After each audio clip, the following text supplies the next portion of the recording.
Sir hitman আসছে, hitman আপনার সঙ্গে দেখা করতে চায়। মাথা খারাপ হয়ে গেছে তোমার? কার্টুন চরিত্র, মানুষ হয় কি করে? সেটাই, আমি তো একজন মানুষ। আমাকে কার্টুন বানাইছে কে, কমিক বানাইছে কে? আমি হিটম্যান হলাম কেমনে? How is it possible? এই টাকলা, তুই কে? এই অফিসের মালিক? আমার এত বড় ক্ষতিটা কে করলো? অনেক ঘুষি মারে আমি নাকের বদনা ফাটাই ফেলবো একদম।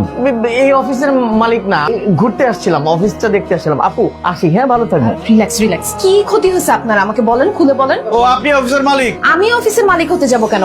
এই যে আমাদের স্যার মালিক। কিরে টাকলা, তোর মধ্যে তো ঘাপলা আছে, তুই মিথ্যা কথা বললি কেন? মেন ক্যারেক্টারটা আমি তৈরি করেছি। আসলে সত্যি কথা বলতে আপনাকে দেখেই তৈরি করেছিলাম। ওই দিন রাস্তায় যখন প্রথম আপনাকে দেখলাম, আপনি অন্যায়ের প্রতিবাদ করছেন, আপনাকে দেখেই আমার ভালো লেগে গিয়েছিল। সঙ্গে সঙ্গে কিছু ছবি ক্লিক করে আমি অফিসে এসেই আপনার ক্যারেক্টারটা ডেভেলপ করেছি। যাই হোক, আমি রিয়েলি সরি, আসলে আপনার পারমিশন নেওয়া উচিত ছিল। আপনি সবার সামনে আমাকে জোকার বানাই ফেলছেন। পোলাপান আমাকে দেখে খোঁচা মারে। আমি চাকরির ইন্টারভিউ দিতে গেছি, আমার চাকরিটা হয়ে যেত। আমাকে বলে কিনা আমি নাকি জোকার, আমি নাকি ক্লাউন, আমার জন্য পোলাপান নষ্ট হইতেছে, আমার চাকরিটা হয় নাই। কত ভালো একটা চাকরি ছিল। আপনারা একটু কথা বলুন না, আমি আসি। এই টাকলা, পালানো ধান্দা তাই না? একটা ঘুষা মারবো কিন্তু সত্যি করে। কত টাকা বেতনের চাকরি ছিল আপনার? কম করে হলেও 40,000 টাকা বেতন ছিল। আমি আপনাকে ডাবল স্যালারি দিব, 80,000 টাকা। আপনি চাকরি করবেন? অবশ্যই করবো।